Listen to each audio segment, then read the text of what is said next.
Hi there, I'm Coach Diesta Goldsmith, Menopause Wellness Coach. Thank you for joining me on my YouTube channel. If you haven't subscribed, make sure you do below. Let's get into our topic for today.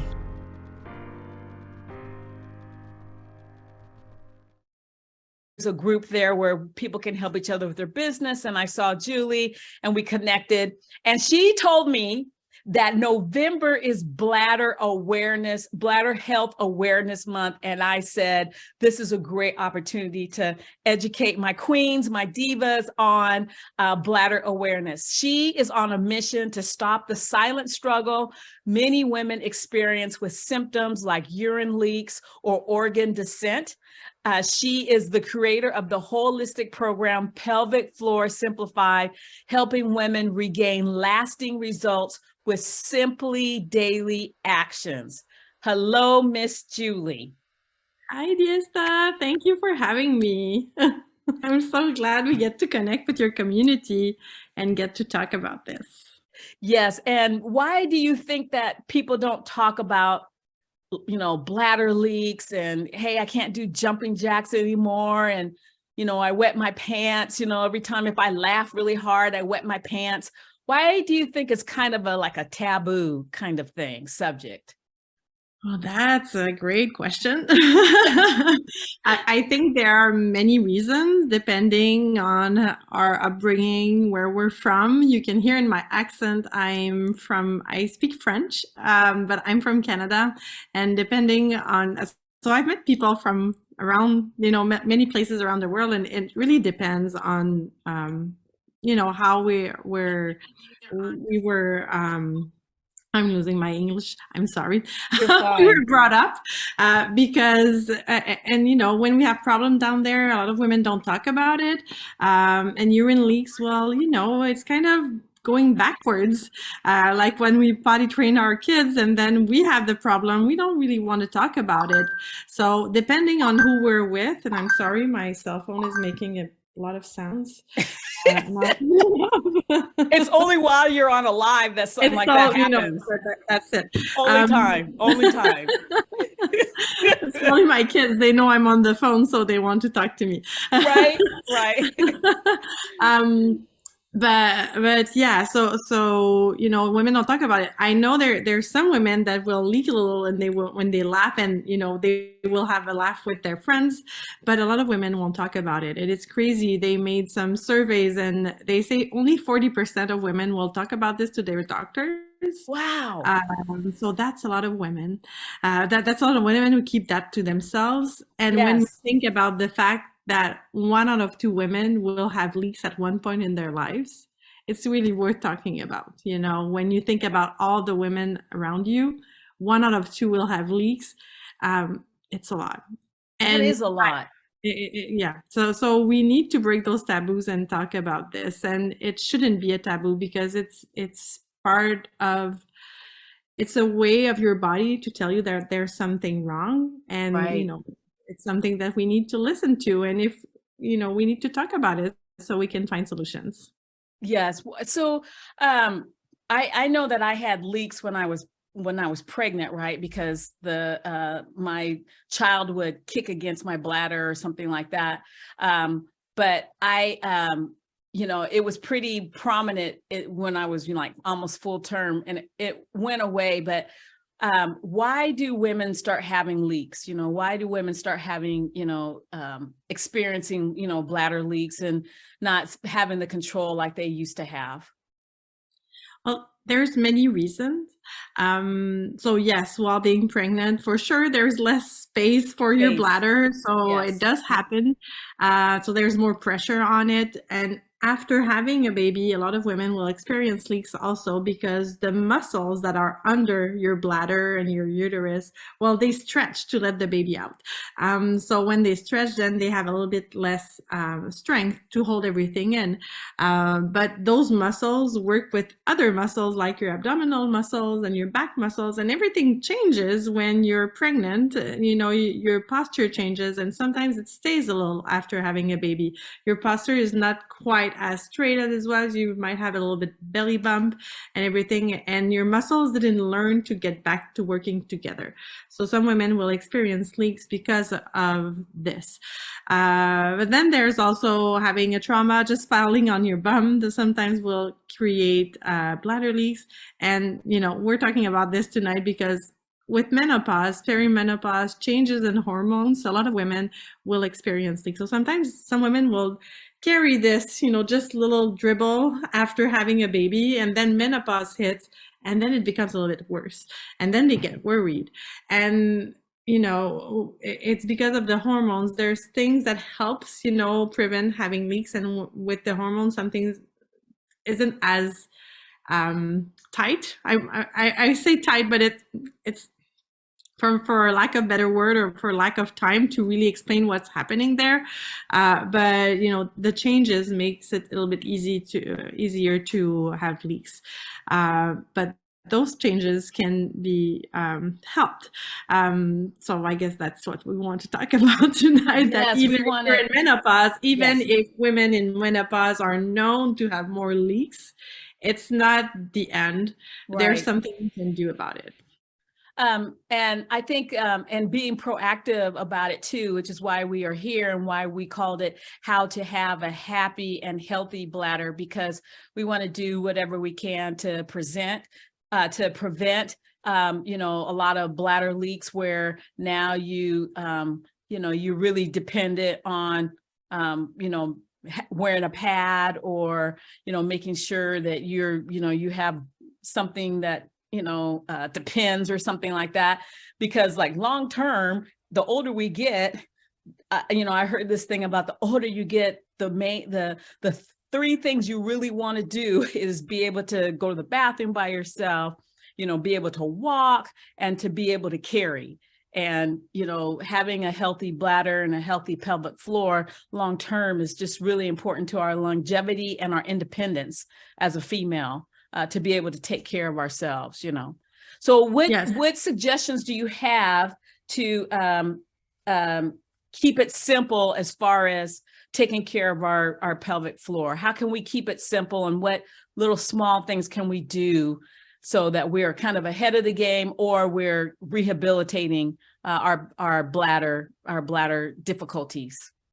Yes, well, I guess what I want to say first is a lot of what women hear when they have bladder leaks is a lot to do Kegels. And I don't know if you're still seeing comments, if there's people watching us, but when I ask women, if you have leaks, did you talk about it to somebody? And they will hear about having to do Kegels. And then they search on Google, and that's what they try. And they try to do them a lot. And a lot of women do Kegels and it doesn't work. And because Kegels, what they do is really just look at the pelvic floor. And what we want is really reconnect with our body. Because when you have a problem, especially a problem where something is taboo, you just want to stop thinking about it. Right, you just want to continue living, and you stop thinking about it. And the problem with that is that you stop listening to your body and listening to the messages it's sending you. And this is really, that's what makes it simple. And a lot of women tell me it sounds so complicated, but I've created a framework to really help women go through the 4 steps that I call to having a confident bladder and pelvic floor, to be confident in your life, because that's really what we want. When we have leaks, we're feeling less confident to do the things we want, to jump, to laugh with our friends, because that's when we're having a little dribble. So that's really the objective, is to be back to being confident. And the first step is really to be aware of the messages your body is sending you. So stop ignoring those symptoms and learning when they happen, what causes them, what did you do that day that could cause more leaks and everything. So in my program, I have a lot of questions that I ask women to make them aware, because we stop listening. So the first step is really to listen to our body, to make sure that we acknowledge those symptoms, because this is really just a symptom. Our body is just telling us there's something wrong. So we just need to listen. And then we make those small adjustments. So, you talked about having a $10 Starbucks price for today's comments. And a lot of women think that coffee will make them leak. And this can happen, but other women, it won't. So we need to make those adjustments with what our body is really telling us. So this is the second step, is just making the small tweaks. And when we have listened to our body, those small tweaks will have a great effect because we will make the right ones. We won't go follow a recipe that we found on Google to make sure that we are addressing the right problem. And this you can do by yourself. If you stop and listen to your body, we can always listen a little bit more to our body. We're so much in our head in those days that we stop listening. And a lot of times women, the first step is just being aware. I've heard, I will never be unaware again, because she had so many things to do in her life, and then she forgot to just listen to her body. And then we do the exercises. So the Kegels come in third place and not in first. And sometimes some women don't even have to do Kegels because it's not the pelvic floor that is the problem. The pelvic floor needs help from our abdominal muscle and our back muscles. I see. So we really need to have our whole body working together. And then we can be confident, because the objective, our pelvic floor, what it should do is be working in whatever activities that we do. So what we want is our pelvic floor to be active in everything that we do. So if you're not having any problems, this is what your question was, truly. Well, you're doing awesome. I love it. If you're not having any problems, what you want to make sure is that your pelvic floor is active in every activities that you do. And first of all, if you're not having leaks, it's already a good sign. But sometimes not having leaks doesn't mean that your pelvic floor is working. And that's what surprises women in menopause sometimes, is that the pelvic floor is really not just there for the ride. And then, in the end, when all the hormones stops, then the pelvic floor not being active, then that's what shows the problem. But what we want is for our whole core to work together. So this is where what we do together is really working, is that we really need to make sure that our body works the right way. And it doesn't mean, I talk a lot about posture because I'm a physical therapist. So the first start is really being aware of our posture to make sure that everything works together. But that doesn't mean staying straight and not move. What we really want is to be active, but our muscles to always be there to support us. So what I tell, my students, what I tell them is, at the end, your pelvic floor, you don't have to do Kegels. Your pelvic floor will work when you empty your dishwasher, when you lift your kids or your grandkids, or when you carry your groceries. What we want is for our pelvic floor to work in whatever we do, because that's really the point. The point is not to have to do like bicep curls, every day. What we want is to be able to lift those boxes, even though we're not doing biceps curls every day, Yeah, that's true. So that's the point. Because the pelvic floor is supposed to be something that works throughout the day. And so like with women, that sit a lot during the day, you sit at your computer all day and kind of things. What are the things that you should be mindful of, even with your pelvic floor, while you're sitting? Do you have any recommendations there? Yes. Imagine when you sit in the car, the way that you sit, you're leaned a little bit backwards because the seat is a little bit softer, and then it brings your pelvis a little bit backwards. Right. Tilted back. Puts pressure. Yeah, tilt backwards. And what happens when you do that, it adds pressure in your abdomen. It adds pressure to your back. So if your tendency to have back pain, it will probably give you a little bit of back pain, and it will put more pressure on your bladder, on your pelvic floor. And this can cause a little bit of weakness down there because that's working together. So what we want is to be able to sit on our sit bones. So really the bones that we feel, when we are seated on the chair, it should be under us. It shouldn't be in front, and we shouldn't be seated on, our The lower back, tailbone more. we should Yeah. be seated really on our sit bones. So, sometimes I tell women to just put a lumbar roll. You just roll a piece of towel, a towel in your back, so it helps you think about your posture while you're being seated. When we can work on being seated, then we can go standing. So our muscles are used to holding us together, because just being seated like this for a long period of time, sometimes it's hard. So we need to really make sure we train those muscles to do that. But another thing that I work on, and it would take another another time with you, but another thing that I work on is our upper body, because oftentimes our upper body is not that strong. Right. And our upper body has a weight that goes on our pelvic floor and on our abdomen, creating pressure. So what we want is having a strong upper body, so it holds itself, it holds its own weight. And then, our pelvic floor doesn't have to work too hard to hold everything. Our bladder is not being squished, and it will prevent those leaks also. So we need to relieve our pelvic floor from the pressure that comes from upwards to make sure. And you said something about coffee. How does this, I know we're almost out of time, but how does nutrition affect, because you said that some women who would drink coffee would say, oh, that would make my bladder leak. How does nutrition affect people who are having bladder issues? I understand, like, they might not be able to drink as much water as they want to because they can't hold it, that kind of thing. But nutritionally, do you have any advice there? Well, water, well, you've touched so many things in this sentence.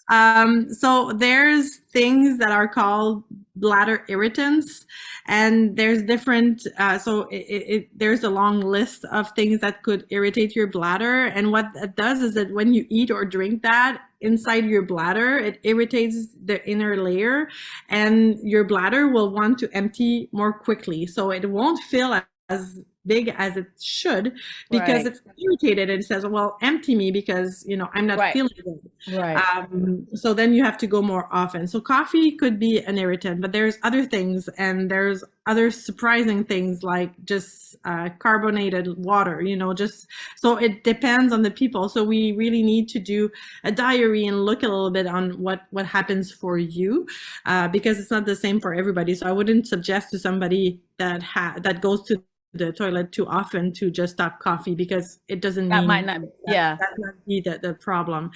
And water is another thing.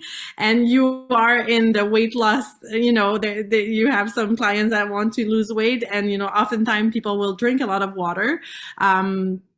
I think it's important to say that you shouldn't stop drinking water if you go too often. It's really important to stay hydrated, because if you eat or drink irritants, if you don't drink enough water with it, then it will irritate your bladder even more. So water is very important. But for sure, if you're drinking gallons of water, well, your bladder needs to empty. So we need to figure out if your bladder can fill up the way that it should and empty the way that it should. So we need to figure out if your bladder is really doing its job.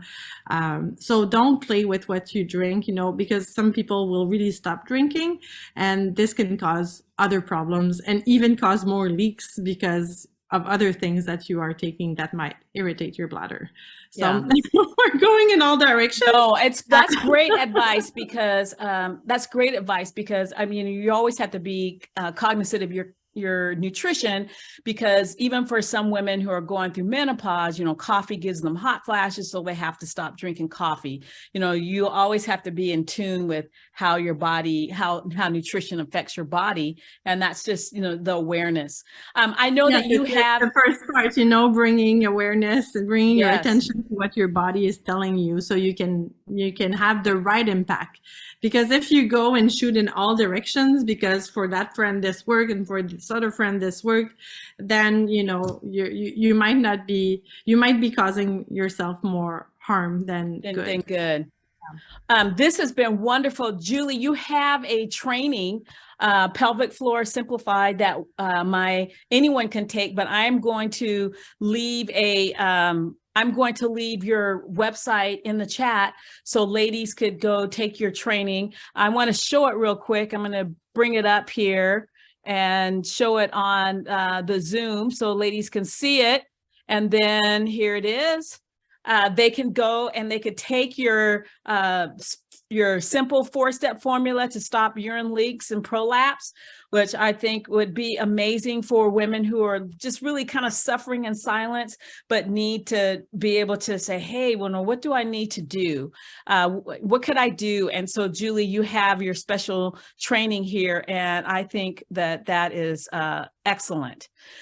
So in the chat, and that training, I show, you know, a test that you can test your pelvic floor, see how it goes under pressure, if it's doing its job. And I show you different exercises. So I think it's something that women really appreciate if you're living with this problem.